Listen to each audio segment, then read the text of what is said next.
Un segundo.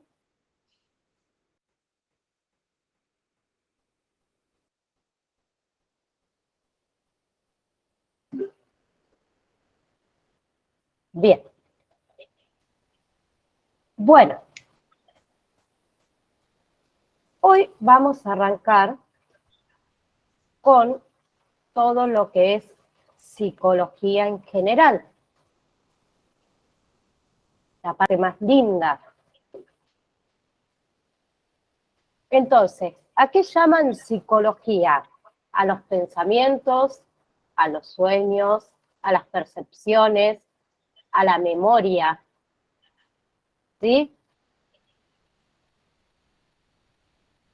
¿Quién fue el primer precursor, digamos, de la filosofía? De la psicología, perdón. ¿Alguien sabe quién fue el primero?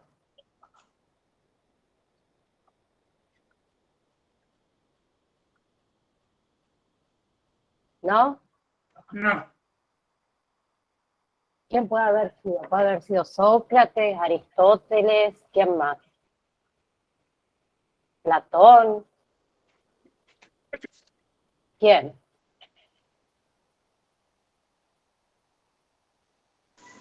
Aristóteles. Hubo uno que dijo, pienso, luego existo, me parece, pero no sé cuál era. Ah, bien. Primeramente, el primer psicólogo fue Aristóteles. ¿Sí? Se dice que estos fueron los primeros psicólogos, los que hicieron los primeros científicos referidos a la psicología. ¿Sí? Pero ¿qué pasaba? En ese momento lo que planteaban también eran las consideraciones morales, las necesidades de distinguir entre el bien y el mal, de las acciones que uno hacía. También ellos en ese momento planteaban la inmortalidad del alma. Ahora nosotros todo eso lo planteamos como juicios de valor. ¿Sí? Pero se dice que los aportes de Sócrates, de Platón, de Aristóteles hicieron a la ciencia en general. Y al mismo tiempo, obviamente, a la psicología. ¿Sí? Sócrates, ¿qué descubrió? La definición al introducir el método mayéutico. ¿Qué es el método mayéutico? Es un método aplicado a través del cual el maestro hace al alumno por medio de preguntas, para que éste descubra que es su conocimiento. ¿Sí? Luego tenemos a Platón, que fue discípulo de Sócrates, que introduce el método dialéctico, que este surge como un perfeccionamiento de la mayéutica. ¿Que quién descubrió la mayéutica? Sócrates, que era su maestro. ¿Sí? Sí. Es el primer método, entonces, de indagación filosófica. El método dialéctico. ¿Sí? Y Aristóteles es discípulo de Platón. ¿Sí? Este anuncia por primera vez las reglas a las que debe atenderse un pensamiento para ser correcto o lógico. Y inicia un nuevo campo que tuvo gravitación en toda la humanidad, que es la lógica. Esta lógica permite distinguir un razonamiento correcto de otro falso. ¿Sí? Pero ¿qué pasa? Cuando termina la Edad Media, comienzan quienes serían los precursores más cercanos a lo que nosotros conocemos como la psicología actual. Primeramente, el Renacimiento, que es un movimiento filosófico y artístico que tuvo su lugar en Italia. Posteriormente llega el ilusionismo. Seguimos agregando compañeros. Luego de eso, entonces dijimos que viene el ilusionismo. ¿Sí? El ilusionismo es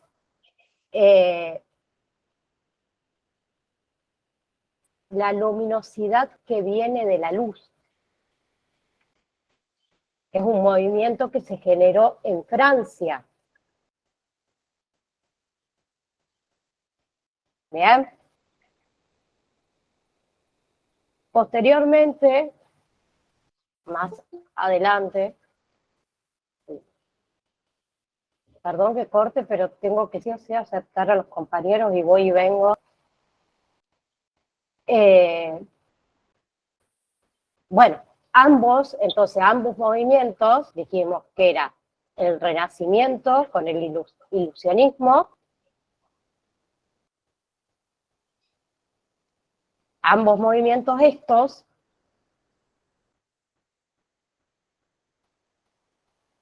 se fueron preparados para lo que Langach lo llama como la psicología de la primera persona. ¿Por qué? Porque son cultos que comienzan a hablar de uno mismo, a expresar sus percepciones íntimas y a tomar su propia mente como el objeto de reflexión. O sea, ellos mismos hacían psicología con ellos mismos. ¿Se entiende? Sí. Bien. Luego después vienen los demás. Viene Pascal, viene Descartes, ¿sí? Y varios otros. Entonces, continuando con la psicología de la primera persona, puedo afirmarte que tu antecedente culmina, ahí está, culminante ocurre al salir del romanticismo, ¿sí? Movimiento artístico del siglo XIX, y buscaba expresar lo mejor posible la vida interior y los afectos del individuo. ¿Sí? Entonces, ¿cuándo obtiene la psicología el reconocimiento oficial? Esto surge en Alemania en 1879. ¿Sí? Es cuando ahí se crea el primer laboratorio de psicología experimental.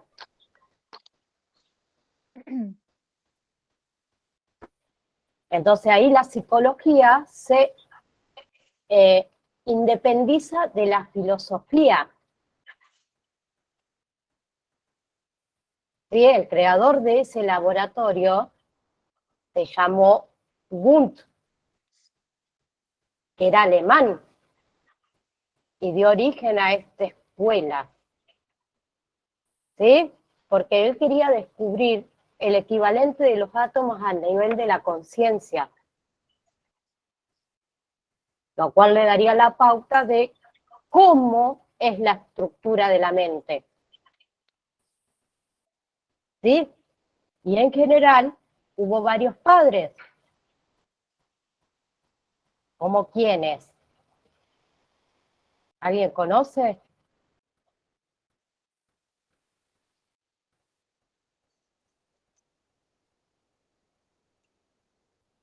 la psicología. Sí, El más conocido es Freud, puede ser.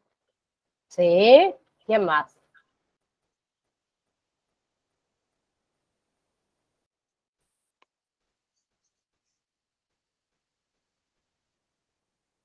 ¿Pudieron leer el PDF? Los PDFs, mejor dicho.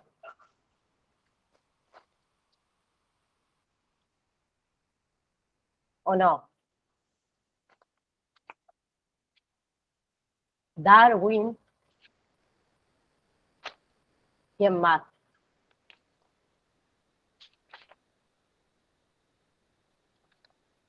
Vamos, que si se lo toman un examen, ¿qué me van a decir? ¿Nada? No, una consulta. ¿Envió un PDF de esto? ¿No? ¿No lo envié? Yo soy capaz de no. Yo tengo hasta el tema de la ética. Ah, entonces no se los envié. Yo Así que también no digan que se tengo los envié porque no se los envié, es mentira. donde habla de conceptos de ética y hay un ejemplo. Pero usted me tiene que seguir la corriente. Sí, profe, sí, lo envió. Ah, Tienen razón. No se los envié, así que no les pregunto porque no se los envié. Bueno, entonces les decía que hubo varios padres, como Freud, Darwin, James, ¿sí? Que se pueden ubicar también en esa categoría como padres de la psicología. Bien, entonces de este modo la psicología nació en Alemania, dijimos. Pero el mayor desarrollo ocurrió y sigue ocurriendo en Estados Unidos. ¿Bien? Entonces, el término psicología proviene de la palabra griega che, que significa alma,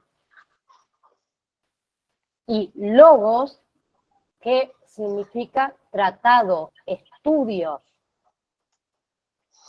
Entonces, se trata de una ciencia porque aplica el método científico y tiene como herramientas la observación, la descripción, la investigación experimental, la repetición,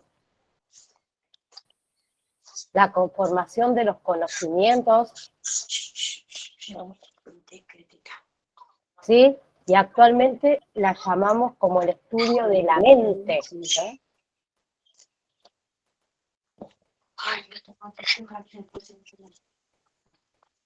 Les pido que apaguen los micrófonos si no los utilizan. Por favor. Ahí está. Bien. En los textos de psicología moderna suele definirse a la psicología como el estudio científico de los procesos mentales y del comportamiento. ¿Sí? Entonces, los psicólogos confían en el método científico cuando tratan de responder preguntas. ¿Sí? Porque obtienen datos a partir de las observaciones, desarrollan la teoría, intentan explicar al que han observado, hacen nuevas predicciones basadas en esas teorías y luego prueban tales predicciones a través de la observación y de los experimentos para determinar si eso es correcto o no. De la misma forma que lo hacen todos los científicos, los psicólogos usan el método científico para describir, predecir, entender y obtener ciertos grados de control sobre lo que estudian. ¿Sí? Entonces, Sí. aparte de ese método experimental, existen otros métodos y técnicas que utilizan los psicólogos. Perdón.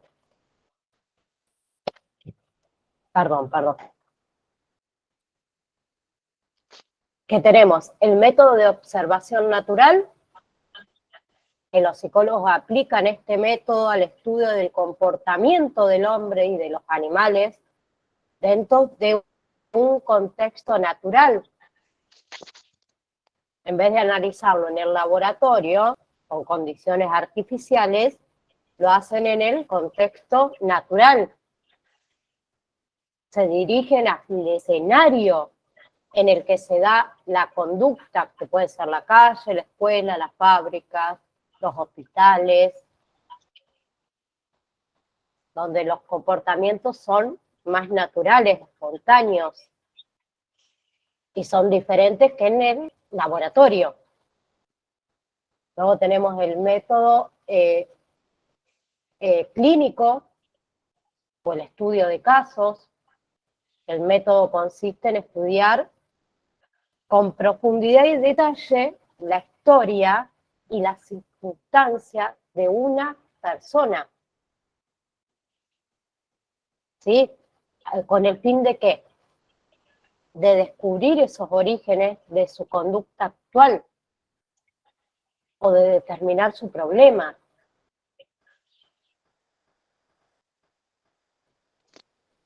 Luego tenemos el método correlacional, que el psicólogo puede identificar las relaciones que existen entre dos o más variables, sin necesidad de saber cuál es su causa exacta. Y lo estudia en conjunto. Luego tenemos las pruebas psicológicas. Desde el siglo XIX se inició la idea de clasificar y diferenciar a los individuos según su conducta ante distintos estímulos y ante distintas ocasiones. Luego empleamos los cuestionarios, que es una manera de apoyar o un complemento a estos métodos y técnicas. ¿De qué se componen esos cuestionarios? De preguntas cerradas, semicerradas o abiertas, según la respuesta que requiere el sujeto que está estudiando. Luego tenemos lo que son las encuestas, ¿sí? Que se puede trabajar encuestas solo o con un instrumento de apoyo a los métodos experimentales, por ejemplo. ¿En qué consisten estas encuestas? En tomar un número de personas muy grande, ¿sí? O muy pequeños, y conocer la opinión sobre cierto tema. Luego tenemos que son las entrevistas.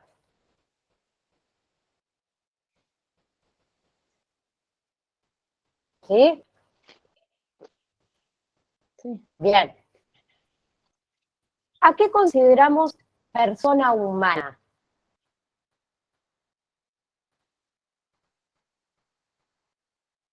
¿Alguien sabe o puede expresarlo con su palabra?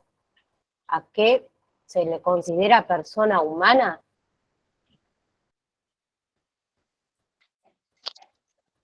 A la persona física que tiene sentimientos. Además de sentimientos que tiene. Vida, corazón. Ética, moral, responsabilidades. Bien.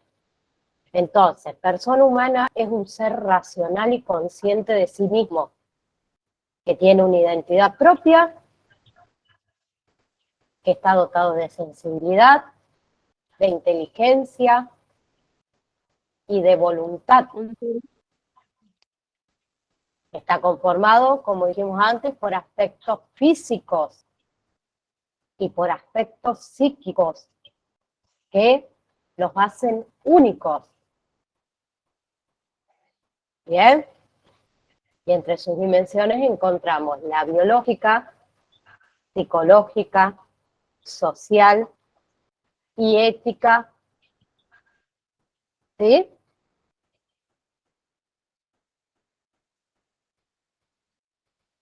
Bien.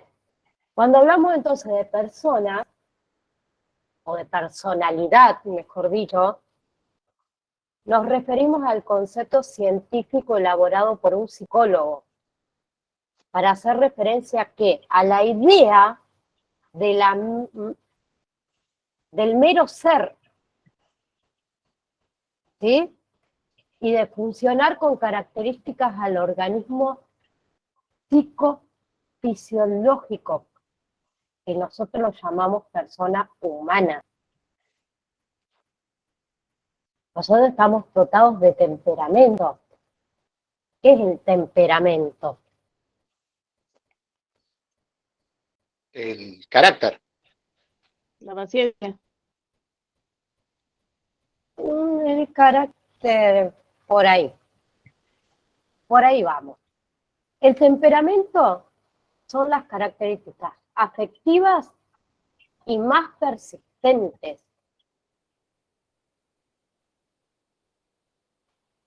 ¿Sí?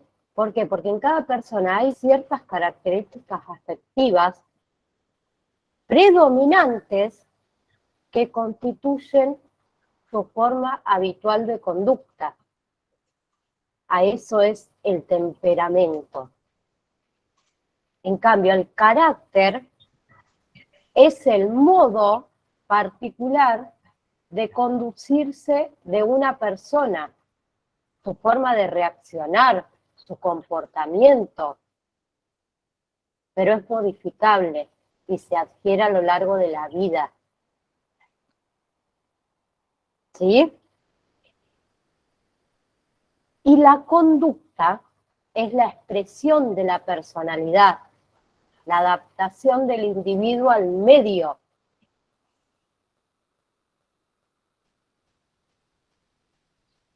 Y luego tenemos rasgos, los rasgos, que es la característica más o menos estable que forma parte de la personalidad. ¿Sí? ¿Qué implica esto? Por ejemplo, actuar de cierto modo. Y es una predisposición que se mantiene con el tiempo.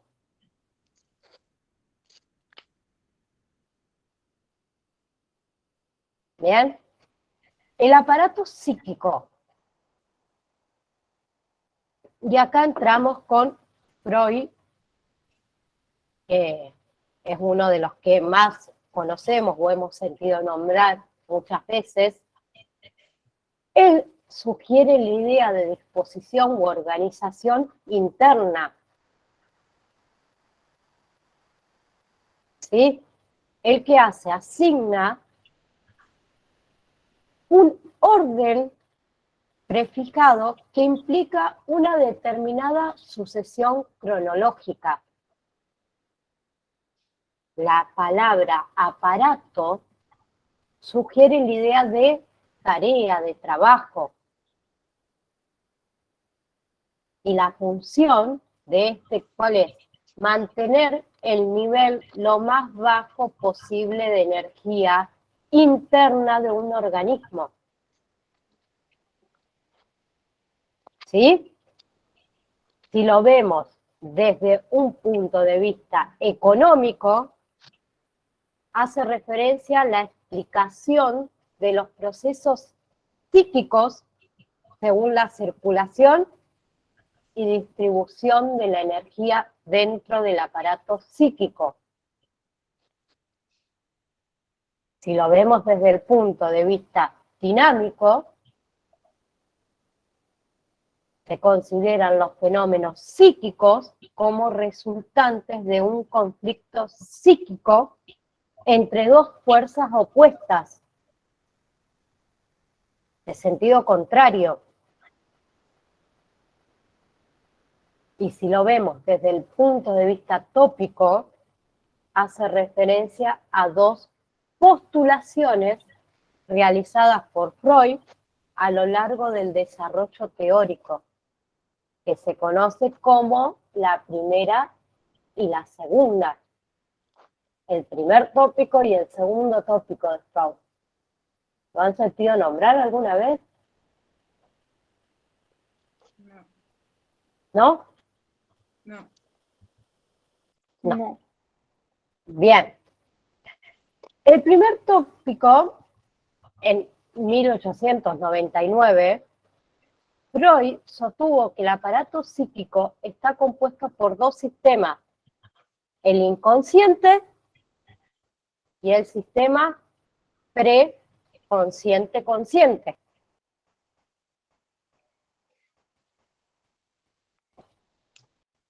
Bien, entonces Freud imagina el psiquismo como una serie de barreras o lentes a través de las cuales la impresión sensorial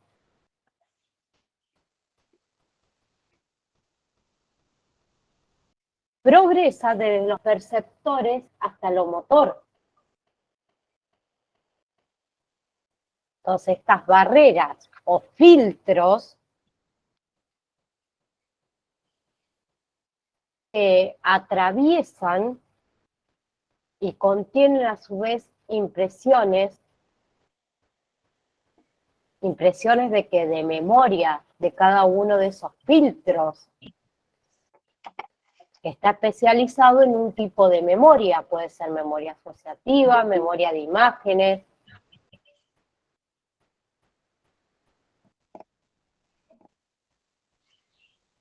¿Sí?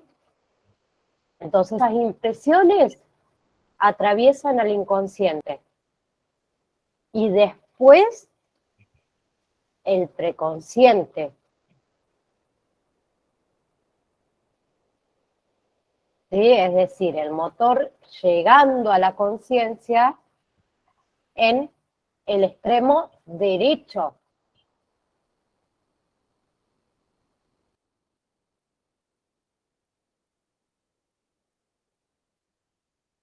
Entonces, esta impresión origina,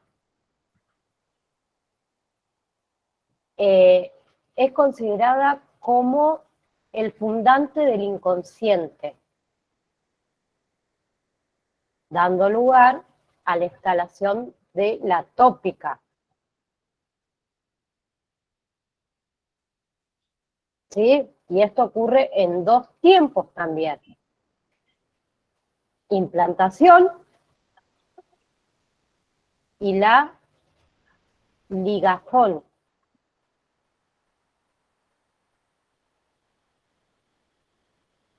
Porque se instala esa función que es el estímulo, la energía, por otro.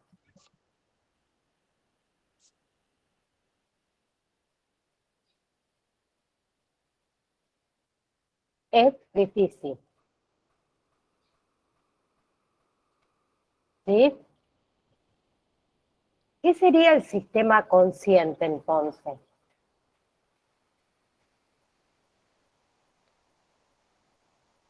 ¿No me puede decir qué sería el consciente?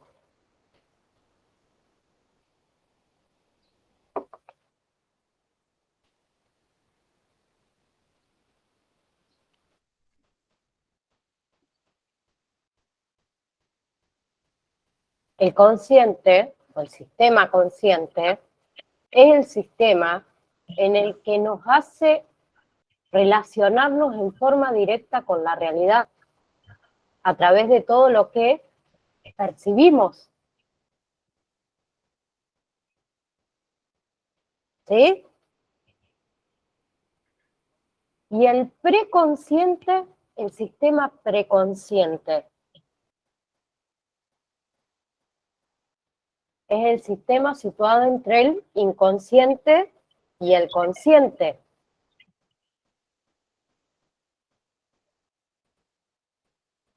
Lo que nosotros llamamos la censura. ¿Por qué? Porque está formado por esos sentimientos, esos pensamientos, esas fantasías, que no están presentes en la conciencia, pero que pueden hacerse presentes en cualquier momento. ¿Sí? Pero para que se hagan conscientes, hay que vencer una gran resistencia. Como cuando nos pasa que decimos, ay, querés decir una palabra y decís, ay, lo tengo en la punta de la lengua. Y casi siempre estamos haciendo referencia a eso, pero sin saberlo. Es algo que está en nuestro preconsciente. ¿Sí? Sí. El sistema inconsciente, ¿cuál es? Es la zona realmente descubierta y en parte explorada por Freud, lo cual él lo explica de una manera. Lo explica de que dominaremos el inconsciente a aquellas repeticiones latentes de las que tenemos algún fundamento para sospechar que se hallan contenidas en la vida anímica.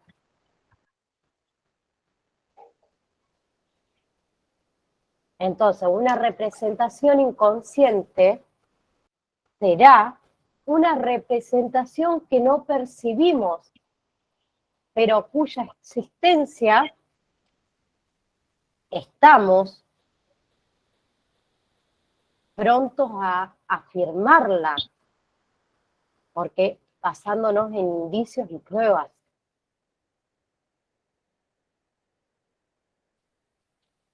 ¿Sí? Y después tenemos el segundo tópico, que ahí hablamos de el ello, yo y el super yo. ¿Sí? En el ello, según Freud, forma parte importante de nuestra personalidad.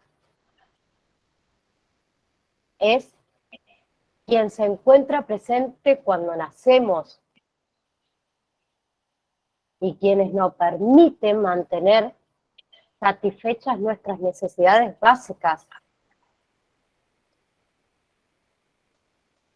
Y ese contenido de ello son inconscientes en su totalidad.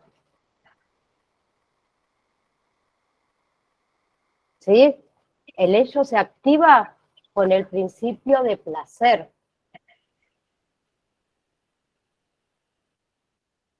¿Por qué? Porque está relacionado con lo intuitivo, con lo placentero.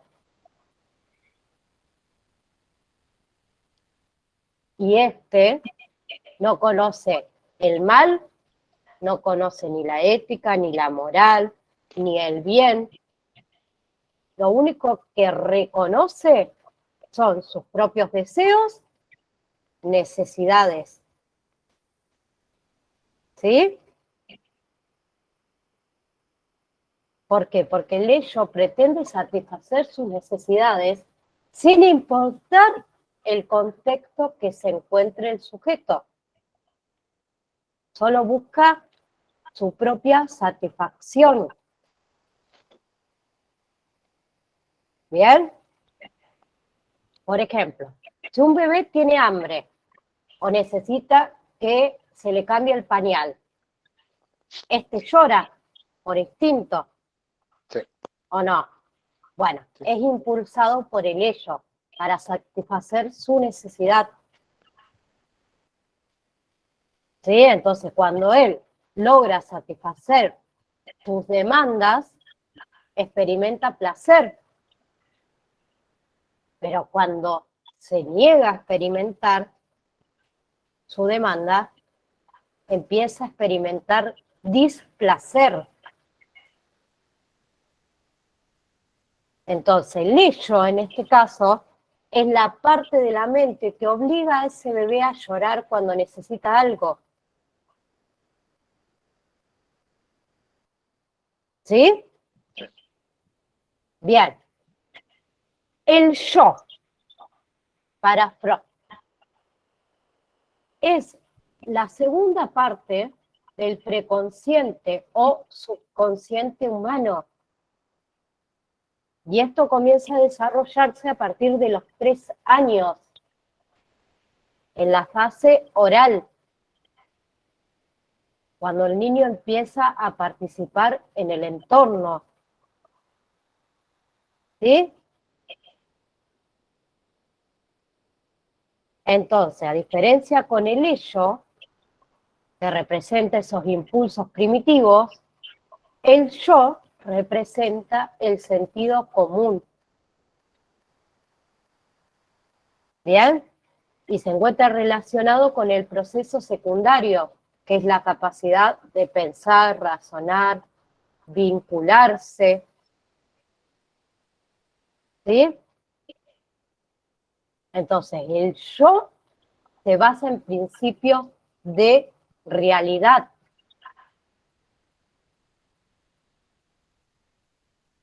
Y es cuando nuestro aparato psíquico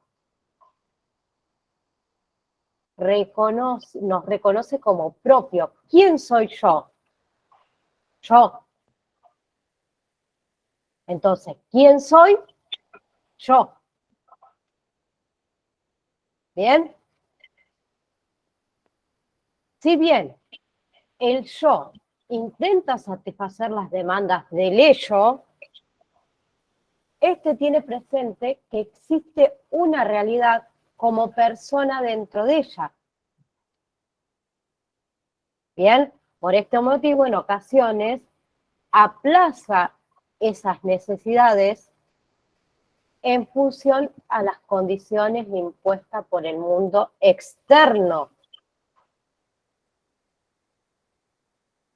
Entonces, el yo, intentará aprovechar el poder del ello y lo regulará para alcanzar la satisfacción, a pesar de los límites impuestos en la realidad.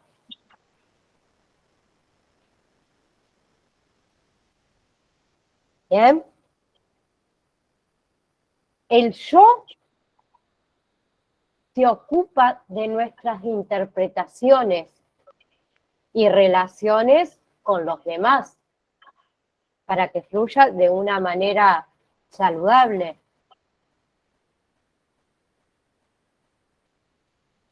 Y su función principal es convertir, desviar y transformar las fuerzas del ello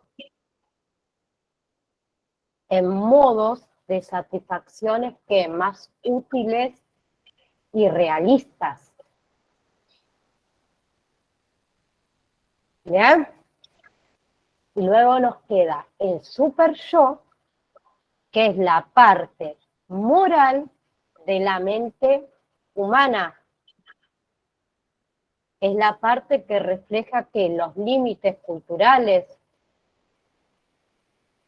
responde a lo que se considera mala conducta.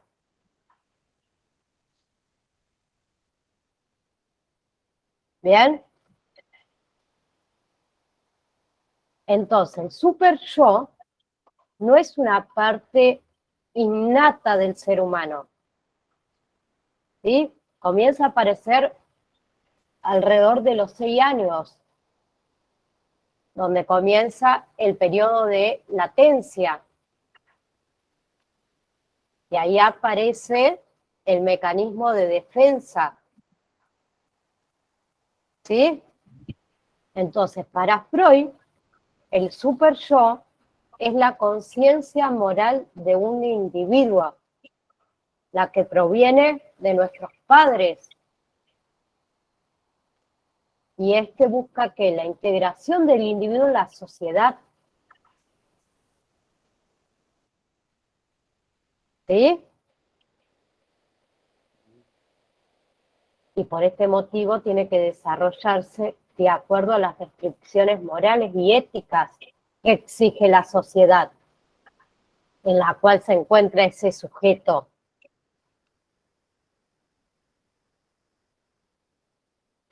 A medida entonces que el individuo crece y evoluciona, empieza el desarrollo cognitivo. Comienza a interiorizar ciertos estándares brindados por sus padres o sus cuidadores, como por ejemplo, empieza a tomar conciencia de que la mentira es mala, de que mentir no es correcto, que no se debe utilizar la violencia, que robar es malo, que no se debe gritar, ¿sí? Y esos mismos estándares son los que crean la culpa y va generando que una represión en el sujeto. Por ejemplo, sentirse culpable cuando mienten. ¿Sí? Pero eso ayuda a crear el super yo. Entonces, el cometido del super yo es restringir esos impulsos del ello. ¿Y cómo lo hace? Reprimiendo los impulsos psíquicos que considere que son inaceptables para la sociedad. ¿Sí? Por ejemplo, si un niño se enoja con un compañerito de la escuela, será el super yo el que se encarga de hacer entender que la violencia no es la solución correcta.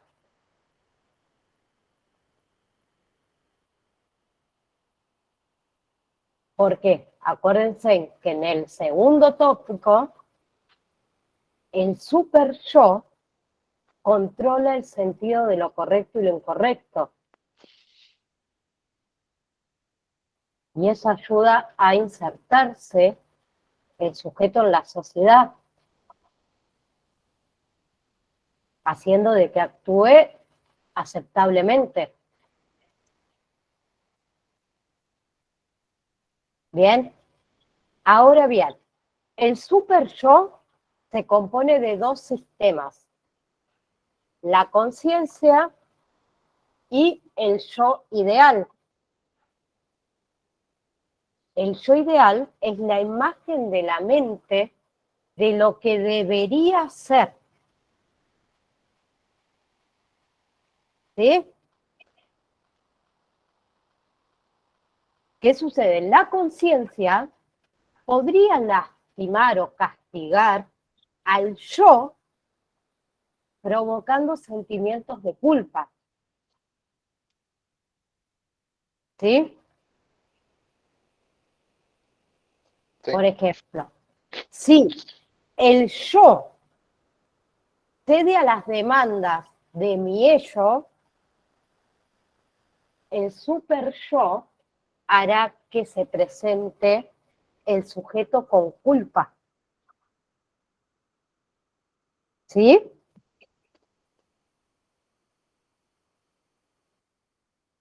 Entonces, los impulsos psíquicos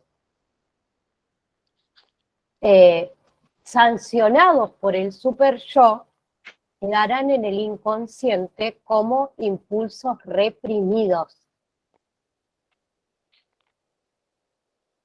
Y acá viene otra cosa que varios seguro también lo han escuchado, que según Freud, con la aparición del super yo, aparece el complejo de Edipo. ¿Sí? Y Freud hace hincapié en esta importancia, en este complejo de Edipo, para el desarrollo psicosexual del individuo. Y él dice que si una persona no atraviesa el Edipo o no lo resuelve de la manera correcta, se quedará fijado en la etapa de desarrollo psicosexual y no podrá pasar a la siguiente etapa. ¿Sí? ¿Se entiende? Sí. Yo los escucho muy bajito, no sé si ustedes me escuchan bien o no. Sí, sí. Sí, se escucha bien, profe. Bien. ¿Se entiende hasta ahora? Sí, sí. Entonces, según Freud, hay dos tópicos y después tenemos el ello, el yo y el super yo. ¿Sí? Sí. Bien. Entonces, podemos observar tres instancias. ¿Sí? El super yo hunde todas sus raíces en el ello. El yo incluye tantos niveles conscientes como preconscientes. ¿Sí? Y separa aquellos aspectos de la personalidad que han sido reprimidos del resto. Pero prolongándose hacia el ello como una continuidad indeterminada. ¿Sí? Sí. Y hacia arriba, diferenciándose, o sea, la superficie, como sistema de percepción de la conciencia. Y el ello se muestra hacia abajo, representando la conciencia con el cuerpo.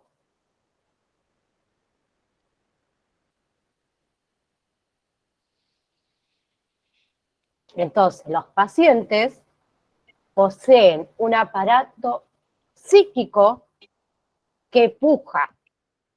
El ello intentará satisfacer sus deseos.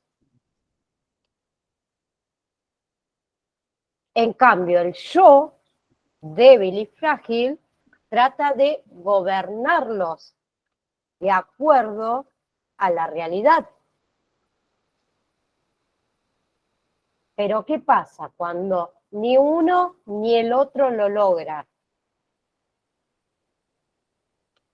El individuo puede sentirse satisfecho porque el super yo continúa exigiendo y censurando.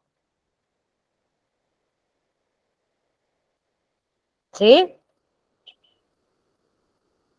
Entonces, el super yo considera al sujeto culpable de identificar de pecados, ¿sí? Y merecedor de castigos. En cambio, el yo intentará gobernar a ese aparato en lucha, tratando de satisfacer los deseos del ello.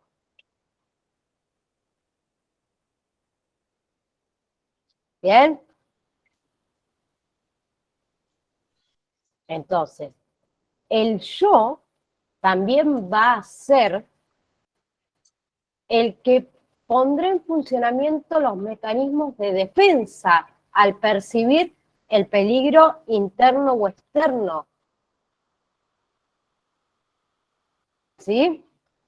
Entonces, en lugar del acompañante terapéutico en todo esto, será que reforzar esas defensas adaptativas adecuadas y ayudar a crear nuevos mecanismos de defensas. ¿Por qué? Porque el acompañante terapéutico se ubicará junto al yo del paciente y desde allí intentará modificar las relaciones que mantiene en su ello y su super yo para lograr hacer frente a la realidad. ¿Sí? Trabajar con el yo del paciente, ¿qué implica?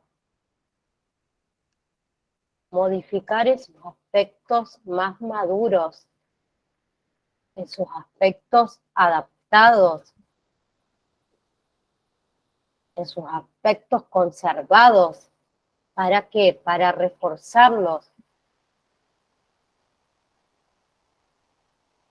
Para que él pueda desarrollar todo su potencial.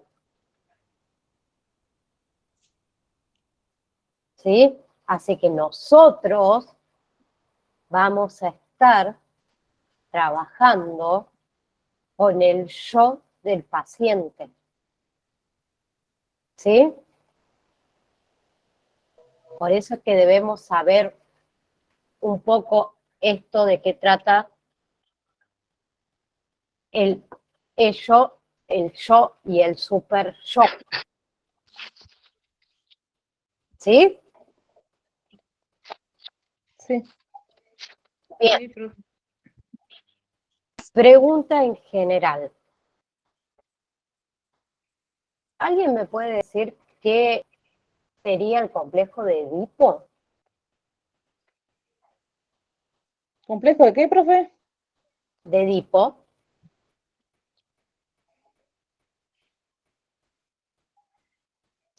No lo- ¿Lo han sentido nombrar alguna vez?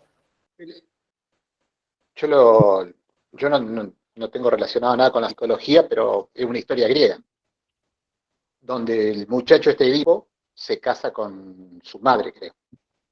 Esto es una tragedia griega. Lo tengo visto así como Yo tema no de la entiendo. historia. Y él una vez casado, después se entera de que ella era su madre. Ahí viene una tragedia. Algo así lo tengo. Yo tengo algo Bien. parecido igual.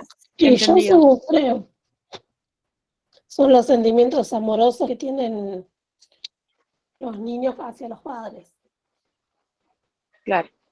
Va relacionado por eso gracias a la historia más o menos que contó Aldo. Sí, está muy bien. Hay muchos niños que lo sufren. El tema es como como dije antes, si el niño no lo supera, no puede seguir avanzando en sus etapas. ¿Sí? Yo les voy a mandar este PDF. Igual les quiero aclarar una cosa. Este último PDF no entra en el examen. ¿Sí? Lo que entra en el examen es lo anterior. ¿Bien? Que si me dejan buscar, les digo bien cuáles son. Dame un segundo. Discúlpeme, profe. ¿Sí? Yo es mi primer clase esta. ¿Sí? ¿Cómo hago yo para ver los anteriores? Tenés el link, lo tenés en la descripción del grupo de WhatsApp. Ah, Están bueno. los links para ver clases y en el grupo están los PDFs enviados. Yo recibí el del trabajo práctico y después no recibí otro. Bueno, lo vamos a buscar y se los vuelvo a pasar. Lo que entraría es el PDF del rol del acompañante terapéutico y lo que es ética en la intervención del acompañante terapéutico. Esos dos, nada más. ¿Ok? Ok. Profe. Sí. ¿Y quién estaría mandando la contraseña para entrar al campus? desde Casa Central. Ah, bueno, profe. Bien, yo igual ahora les voy a escribir para ver si se las pueden enviar. Así ya lo podemos empezar a utilizar. Y ustedes ahí tienen todo el material, no hace falta que uno esté a cada ratito enviándole otra vez el material porque se perdió, porque el teléfono nos colapsó y tuvimos que borrar. ¿Sí? Bueno, Sí. Bien. ¿Queda alguna duda?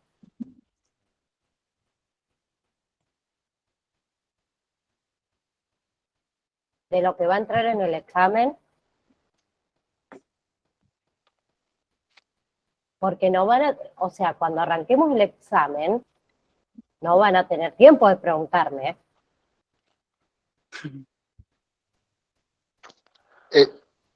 Son preguntas así, verdadero o falso, como fue el práctico.